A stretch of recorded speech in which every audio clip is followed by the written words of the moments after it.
ملا ٹائمز میں خوش آمدید۔ ایران اور امریکہ دونوں نے بات چیت کے لیے اتفاق کر لیا ہے اور جمعہ کو عمان کی راجدھانی مسقط میں مذاکرات کا آغاز ہوگا صبح 10 بجے سے۔ پہلے بات چیت یہ چل رہی تھی، خبر یہ تھی کہ ترکیہ کے تاریخی شہر استنبول میں گفتگو ہوگی اور وہاں امریکہ اور ایران کے سفارتکار موجود رہیں گے، لیکن اب فائنلی مسقط پر اتفاق ہو گیا ہے اور ڈیٹ کا بھی اعلان ہو گیا ہے۔ امریکہ اور ایران دونوں نے اس خبر کو کنفرم کر دیا ہے، لیکن سوال اہم یہ ہے کہ آخر امریکہ کیسے مذاکرات کے لیے، ڈائیلاگ کے لیے تیار ہوا اور ایران نے کیوں امریکہ کو مجبور کر دیا؟ دوسری طرف عرب ملکوں نے اس میں کیا کردار ادا کیا ہے؟ ان تمام موضوعات پر اس ویڈیو میں تفصیل سے بات چیت کریں گے، اور اس سے پہلے اس بات کے لیے آپ کا شکریہ ادا کرنا ضروری ہے کہ ملا ٹائمز کے 10 سال مکمل ہونے پر منعقد ہونے والے کنکلیو کو آپ سب نے مل کر کامیاب بنایا۔ بہت سارے لوگوں کو جگہ نہیں مل سکی، جس کے لیے معذرت،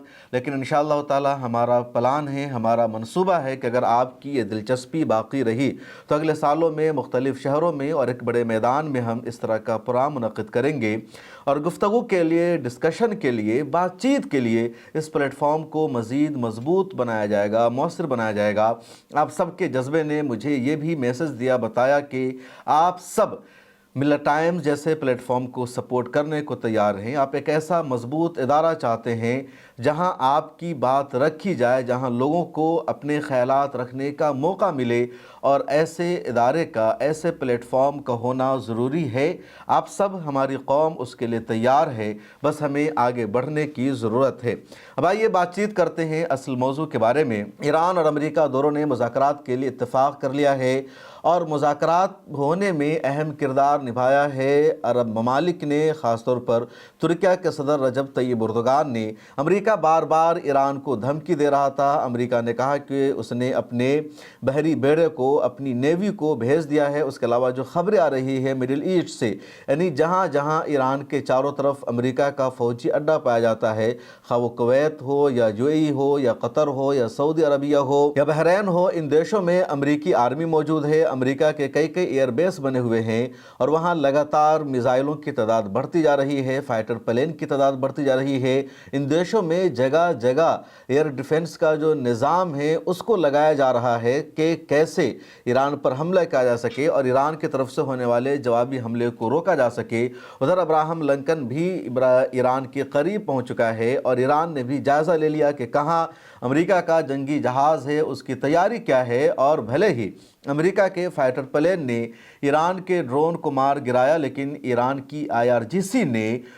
پوری تصویریں لے لی، ویڈیو بنا لی اور معلومات حاصل کر لی کہ امریکہ کس طرح کی تیاریوں کے ساتھ ایران کی طرف آ رہا ہے۔ اس کے بعد ہی دونوں دیش مذاکرات کے لیے آمادہ ہو گئے ہیں۔ ترکیہ کے صدر رجب طیب اردوغان نے اہم کردار نبھایا۔ انہوں نے فوری طور پر سعودی عرب کا دورہ کیا، وہاں کے ولی عہد محمد بن سلمان سے ملاقات کی۔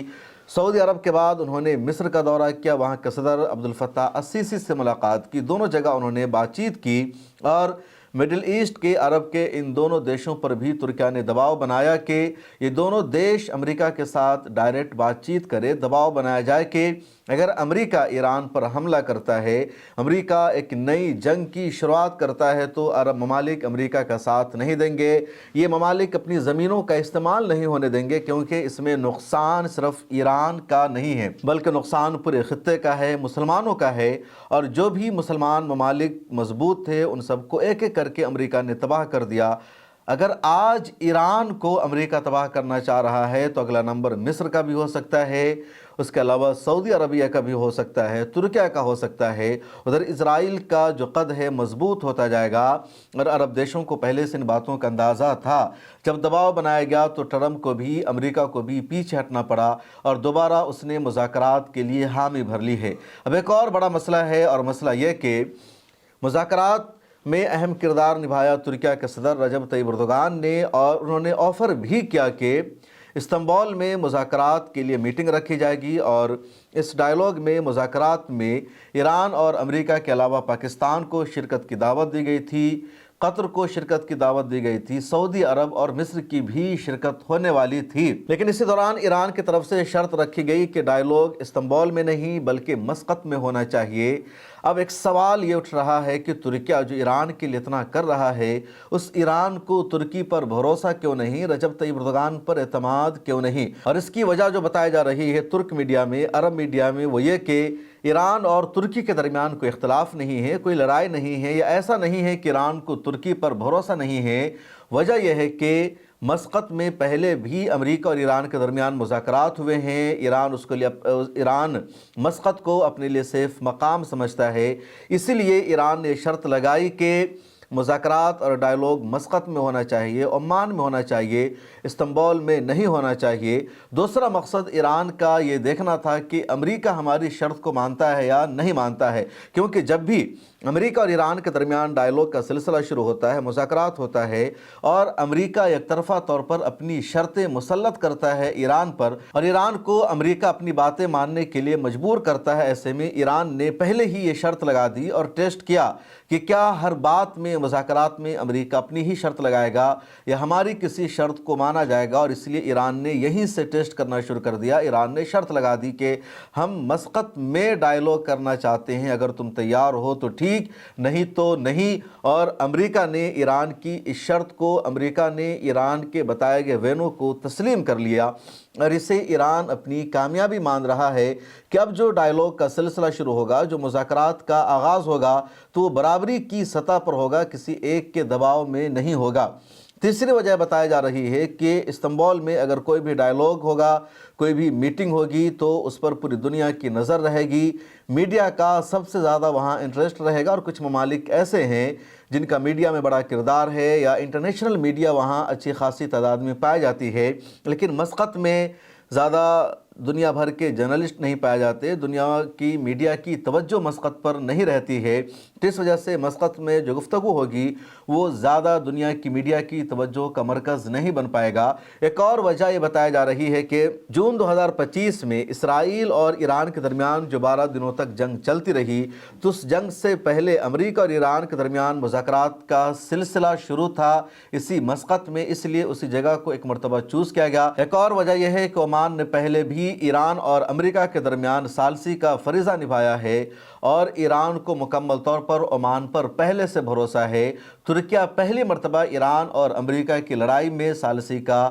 فریضہ نبھانا چاہ رہا تھا، تو ترکیہ کا کیا رول ہوگا ایران نہیں طے کر پا رہا تھا، سمجھ نہیں پا رہا تھا، اس لیے بھی ایران نے عمان کو چوز کیا۔ ادھر امریکہ کے نائب صدر جے ڈی وینس کا ایک بیان سامنے آیا، جس میں ان کا کہنا ہے کہ بات چیت کرنا، ڈائیلاگ کرنا سب سے زیادہ مشکل پوری دنیا میں ایران کے ساتھ ہے، یعنی جب بھی بات چیت ہوتی ہے، سفارتکار اپنے مسائل کو حل کرتے ہیں، تو کئی مرتبہ امریکی صدر دوسرے ملک کے صدر سے ڈائریکٹ فون اٹھا کر بات چیت کر لیتے ہیں، مسئلے کا حل نکل جاتا ہے، لیکن ایران کے ساتھ بات چیت کرنا سب سے مشکل ہوتا ہے۔ اس کی وجہ جے ڈی وینس سے بتا رہے ہیں کہ ایران کا جو صدر ہے وہ خود پاورفل نہیں، مختار نہیں، اور وہ کسی بات کا فیصلہ نہیں کر پاتا ہے۔ دوسری طرف ہمیں ڈائیلاگ کے لیے، مذاکرات کے لیے ایران کے فورن منسٹر سے بات چیت کرنی ہوتی ہے، اور فورن منسٹر کو ڈائریکشن ملتی ہے، وہ احکامات وصول کرتا ہے ایران کے سپریم لیڈر سے،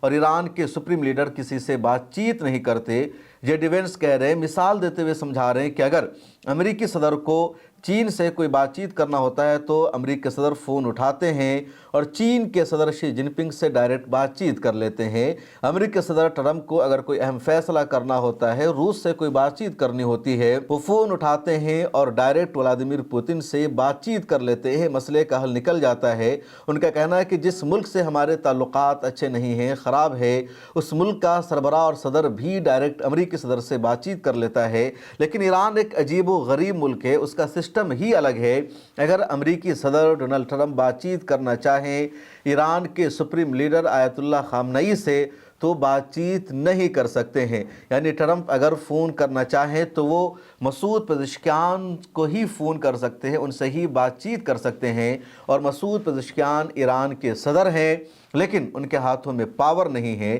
وہ فیصلہ نہیں کر سکتے ہیں، اور امریکی صدر کا پروٹوکول ان کو اجازت نہیں دیتا کہ وہ ایران کے فورن منسٹر عباس عراقچی سے بات چیت کرے، اور فیصلہ بھی ڈائریکٹ عباس عراقچی نہیں کرتے بلکہ وہ بھی سپریم لیڈر سے ہی ڈائریکشن لیتے ہیں۔ تو جے ڈی وینس کہہ رہے ہیں کہ ایران عجیب و غریب ملک ہے،